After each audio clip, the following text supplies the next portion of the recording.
तुमच्या शेतापर्यंत जायला पक्का रस्ता नाहीये का? किंवा अतिक्रमणामुळे, वादामुळे तुमचा पाणंद रस्ता बंद झालाय? कधी या समस्येमुळे सरकारी योजनेपासून वंचित राहिला आहात का? जर तुमचं उत्तर हो असेल तर मग हा भाग खास तुमच्यासाठी आहे. आज आपण मुख्यमंत्री बळीराजा पाणंद रस्ते योजनेच्या नुकत्याच आलेल्या नवीन कार्यपद्धतीबद्दल बोलणार आहोत.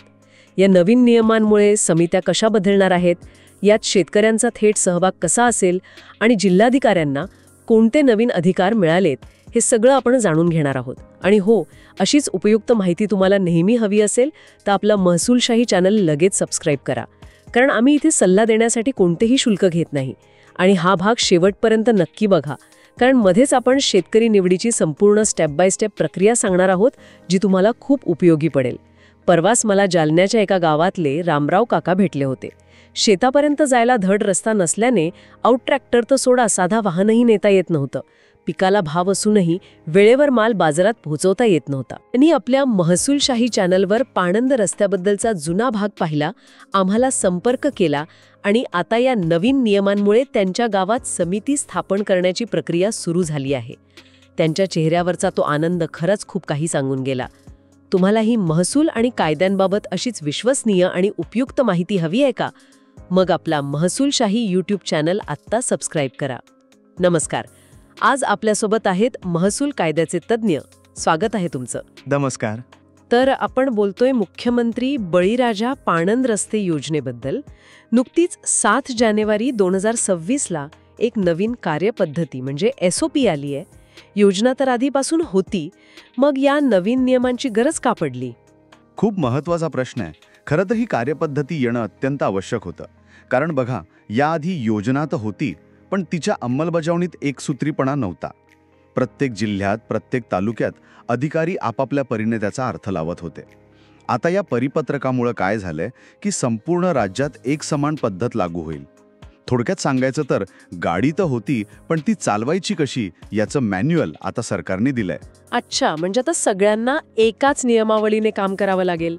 मग या मॅन्युअलमधला सगळ्यात मोठा किंवा महत्त्वाचा बदल कोणता वाटतो? कुठून सुरुवात करूया? माझ्या मते सगळ्यात मोठा आणि थेट परिणाम करणारा बदल आहे तो विधानसभा क्षेत्रस्तरीय समित्यांच्या रचनेत. याच समित्या या योजनेचा कणा आहेत असं म्हणायला हरकत नाही. आधीच्या नियमांमध्ये या समित्या कशा काम करतील याबाबत बरीच अस्पष्टता होती. आता ती दूर करण्याचा प्रयत्न केलाय. जसं की काय बदल झालाय नेमका? उदाहरणार्थ, प्रत्येक समितीसाठी आता एका सहअध्यक्षाची निवड केली जाईल आणि ही निवड थेट महसूल मंत्र्यांकडून केली जाईल. एक मिनिट, इथेच मला पहिला प्रश्न विचारावासा वाटतो. म्हणजे समितीचे अध्यक्ष स्थानिक आमदार असतील आणि सहअध्यक्ष थेट मंत्रालयातनं निवडले जाणार. हे अधिकारांचं केंद्रीकरण नाहीये का? की कामाला गती देण्यासाठी हे गरजेचं आहे? तुम्ही अगदी बरोबर मुद्दा पकडलाय. याकडे बघण्याचे 2 दृष्टिकोन आहेत. एक म्हणजे यामुळे कामात एकसूत्रता येईल आणि राज्यस्तरावरून थेट लक्ष राहील. आमदारांसोबत काम करायला एक अतिरिक्त व्यक्ती मिळाल्याने कामाचा वेग वाढू शकतो. ही एक बाजू झाली. आणि दुसरी बाजू अशी की यामुळे स्थानिक पातळीवरच्या समितीत राज्य सरकारचा थेट हस्तक्षेप वाढेल. आमदारांच्या अधिकारात ही एक प्रकारे विभागणीच आहे. याचा परिणाम सकारात्मक होतो की नकारात्मक हे प्रत्यक्ष कामातच दिसून येईल. हे खरंय, पण या समित्यांमध्ये शेतकऱ्यांचा आवाज किती असेल? कारण अनेकदा अशी तक्रार असते की अशा समित्यांमध्ये फक्त राजकीय कार्यकर्ते आणि नेतेच दिसतात. या नवीन नियमांमध्ये शेतकऱ्यांच्या थेट सहभागाबद्दल काही ठोस तरतूद आहे का? हो, आणि माझ्या मते हा या कार्यपद्धतीचा आत्मा आहे. आता प्रत्येक विधानसभा क्षेत्रस्तरीय समितीत 5 प्रगतशील शेतकऱ्यांचा समावेश करणं बंधनकारक केलं आहे. एक म्हण आहे ना, ज्याच्या पायाला लागतं त्यालाच कळतं रस्त्यात दगड कुठे आहे. अगदी बरोबर. त्याच न्यायाने आता रस्त्याची अडचण असलेले शेतकरीच निर्णय प्रक्रियेत सहभागी असतील. ही केवळ एक तरतूद नाही, तर योजनेच्या दृष्टिकोनात झालेला हा एक मोठा बदल आहे. वा, हे ऐकायला तर खूपच भारी वाटतंय. पण एक मिनिट, प्रगतिशील शेतकरी ही व्याख्या थोडी म्हणजे व्यक्तिनिष्ठ नाही का? अगदी बरोबर. हाच तर मुद्दा आहे. हो ना, म्हणजे यांची निवड कशी होणार? कारण जर प्रक्रिया पारदर्शक नसेल तर मग परत तेच आमदारांच्या जवळच्या कार्यकर्त्यांचीच वर्णी लागण्याचा धोका आहे. नाही, तुमचा प्रश्न एकदम अचूक आहे आणि सरकारने बरोबर याच धोक्यावर विचार केलेला दिसतोय. निवडीची एक स्पष्ट अगदी 4 टप्प्यांची प्रक्रिया दिली आहे. आपण ती स्टेप बाय स्टेप बघूया. हो, नक्कीच, सांगा. पहिली पायरी, समितीचे सदस्य सचिव म्हणजे आपले उपविभागीय अधिकारी ते जिल्हा कृषी अधीक्षकांकडून त्यांच्या भागातील प्रगतशील शेतकऱ्यांची अधिकृत यादी मागवतील. अच्छा, म्हणजे सुरुवात कृषी खात्याकडून होणार. हो. दुसरी पायरी, कृषी खात्याने दिलेल्या यादीतून विधानसभा क्षेत्रस्तरीय समिती 5 योग्य शेतकऱ्यांची निवड करेल. म्हणजे इथे स्थानिक आमदारांचा प्रभाव असेल. ठीक आहे. तिसरी पायरी, मात्र समितीने निवडलेली ही 5 नावं अंतिम नसतील. ती मंजुरीसाठी जिल्हाधिकाऱ्यांकडे पाठवली जातील. आणि चौथी पायरी? आणि चौथी, सगळ्यात महत्त्वाची पायरी, जिल्हाधिकारी म्हणजेच कलेक्टर या नावांना अंतिम मंजुरी देतील. अच्छा, म्हणजे अंतिम अधिकार जे जिल्हाधिकाऱ्यांकडे आहेत. हे एक प्रकारचं चेक्स अँड बॅलन्सेसचं तंत्र झालं. पण तरीही जिल्हाधिकाऱ्यांवरही राजकीय दबाव येऊ शकतो. ही प्रक्रिया किती निर्दोष राहील याबद्दल शंका आहेच. शंकेला नक्कीच वाव आहे. कोणतीही प्रणाली 100% निर्दोष नसते. पण पूर्वीच्या तुलनेत ही प्रक्रिया खूप जास्त पारदर्शक आणि वस्तुनिष्ठ आहे, हे नक्की. किमान आता निवडीचा एक लेखी मार्ग तयार झाला आहे. जर चुकीच्या माणसांची निवड झाली तर ती का झाली हे विचारण्याचा आणि कागदपत्रे तपासण्याचा अधिकार लोकांना मिळाला आहे. आधी तर हे सगळं तोंडीच व्हायचं. हे मान्य करण्यासारखं आहे. आता या समित्यांच्या अधिकारांवर बोलूया. तुम्ही म्हणालात की जिल्हाधिकारी सदस्यांना अंतिम मंजुरी देतील. म्हणजे समिती गठीत करण्याचे पूर्ण अधिकार जिल्हाधिकाऱ्यांकडेच आहेत का? अगदी बरोबर. विधानसभा क्षेत्रस्तरीय समितीला मान्यता देण्याचे आणि ती गठीत करण्याबाबतचे आदेश काढण्याचे सर्व अधिकार जिल्हाधिकाऱ्यांना देण्यात आले आहेत. एवढंच नाही तर जिल्हाधिकाऱ्यांनी हे आदेश तात्काळ निर्गमित करावेत असंही परिपत्रकात स्पष्ट म्हटलं आहे. म्हणजे थोडक्यात या योजनेचा जिल्हा कप्तान आता जिल्हाधिकाऱ्यांना बनवलाय. अगदी. कामात दिरंगाई होऊ नये यासाठी हा निर्णय खराच महत्त्वाचा आहे. यातून एक दुसरा मुद्दा समोर येतो, अधिकारांचं केंद्रीकरण. एकाच अधिकाऱ्याच्या हातात इतके अधिकार देणं हे प्रशासकीय सोयीचं असलं तरी धोकादायक ठरू शकतं का? म्हणजे समजा एखादे जिल्हाधिकारी उदासीन असतील किंवा कामाच्या ओझ्याखाली दबलेले असतील तर संपूर्ण जिल्ह्यातच योजना रखडू शकते. हा एक अतिशय वैध धोका आहे. या मॉडेलला सिंगल पॉइंट ऑफ फेलियर म्हणतात. बरोबर. एका बाजूला जेव्हा एकच जबाबदार व्यक्ती असते तेव्हा निर्णय लवकर होतात आणि जबाबदारी निश्चित करता येते, गोंधळ टाळता येतो. पण दुसरी बाजू जी तुम्ही मांडली तीही तितकीच खरी आहे. जर जिल्हाधिकाऱ्यांनीच यात रस दाखवला नाही तर शेतकऱ्यांकडे दुसरा पर्याय उरणार नाही. त्यामुळे या योजनेचं यश आता बऱ्याच अंशी जिल्हाधिकाऱ्यांच्या कार्यक्षमतेवर अवलंबून राहील. खरंय. चला आता आपण जिल्हास्तरीय समितीकडे वळूया. या समित्यांच्या रचनेतही काही मोठे बदल झाल्याचं ऐकलंय, विशेषतः लोकप्रतिनिधींच्या समावेशाबद्दल. हो, आणि हा एक अत्यंत मोठा आणि राजकीयदृष्ट्या महत्त्वाचा बदल आहे. जिल्हास्तरीय समितीचे अध्यक्ष जिल्ह्याचे पालकमंत्री असतील हे तर कायम आहे, पण सदस्य म्हणून आता जिल्ह्याचे सर्व विधान परिषद सदस्य म्हणजे MLC असतील. अच्छा. महत्त्वाचं म्हणजे विधानसभा सदस्य म्हणजे MLA जे थेट जनतेतून निवडून येतात ते या जिल्हास्तरीय समितीचे सदस्य नसतील. थांबा, हे खूपच अनपेक्षित आहे.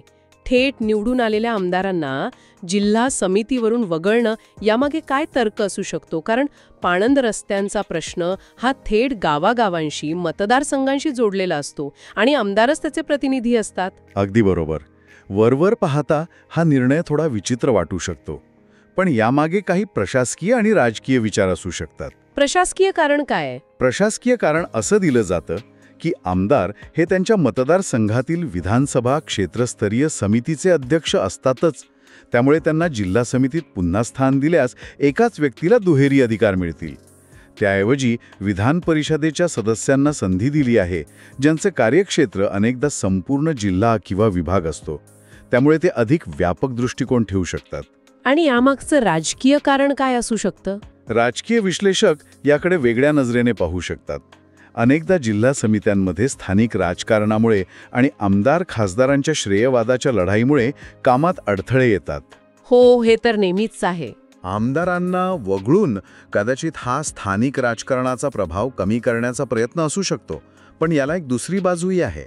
यामुळे सत्ताधारी पक्षाला ज्यांचे विधान परिषदेत जास्त सदस्य असतील, जिल्हा समित्यांवर अधिक नियंत्रण मिळवता येतं.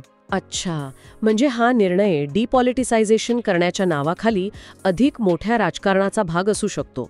हे खूपच रंजक आहे. आणि हो, महसूल आणि कायद्यांशी संबंधित सर्व प्रश्नांची उत्तरे मिळवण्यासाठी आपलं महसूलशाही यूट्यूब चॅनलला नक्की भेट द्या आणि चॅनलला आत्ताच सबस्क्राईब करा. चला आता एका व्यावहारिक मुद्द्याकडे येऊया. लोकांमध्ये एक मोठा गैरसमज आहे की ही योजना फक्त अस्तित्वात असलेले पण अतिक्रमणामुळे बंद झालेले रस्ते मोकळे करून देण्यापुरतीच आहे. नवीन रस्ता तयार करून मिळत नाही. यात कितपत तथ्य आहे? एक खूप मोठा गैरसमज आहे आणि तो दूर व्हायलाच हवा. मुख्यमंत्री बळीराजा पाणंद रस्ते योजनेचा उद्देश दुहेरी आहे. एक, जिथे रस्ता आहे पण त्यावर अतिक्रमण झालंय किंवा वादामुळे तो बंद आहे, तो मोकळा करून देणे. आणि दोन, जिथे रस्ताच अस्तित्वात नाही तिथे शेतकऱ्यांच्या संमतीने आणि समन्वयाने नवीन रस्ता तयार करून देणे. अरे वा, म्हणजे नवीन रस्ते सुद्धा बनवून मिळतील. हो, नक्कीच. ही योजना शेतकऱ्यांसाठी रस्ता हा एक मूलभूत अधिकार आहे या विचारावर आधारलेली आहे. त्यामुळे नवीन रस्ते बनवून देण्याची ही यात स्पष्ट तरतूद आहे. हे स्पष्टीकरण खूप महत्त्वाचं होतं, कारण मागच्या व्हिडिओवर नंदुरबारचे सुरेश पाटील यांनी हाच प्रश्न विचारला होता. आता ह्या सगळ्या बदलांना एकत्र करून पाहूया. आपण सुरुवातीला जालन्याच्या रामराव काकांबद्दल बोललो. त्यांच्यासारख्या एखाद्या सामान्य शेतकऱ्यासाठी या नवीन कार्यपद्धतीचा अर्थ काय आहे? समजा त्यांचा अनेक वर्षांपासूनचा गाडी रस्ता शेजारच्या शेतकऱ्याने नांगरून टाकला आहे आणि ते तहसील कार्यालयात हेलपाटे मारून थकले आहेत. आता या नव्या नियमांमुळे त्यांच्यासाठी काय बदलेल? खूप छान प्रश्न आहे.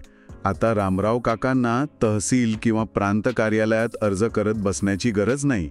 ते थेट त्यांच्या स्थानिक आमदारांची संपर्क साधून विधानसभा क्षेत्रस्तरीय समिती स्थापन करण्याची मागणी करू शकतात. एकदा ही समिती स्थापन झाली की त्यात त्यांच्यासारखेच 5 शेतकरी सदस्य असतील. रामराव काका आपली समस्या त्या समितीसमोर मांडू शकतील.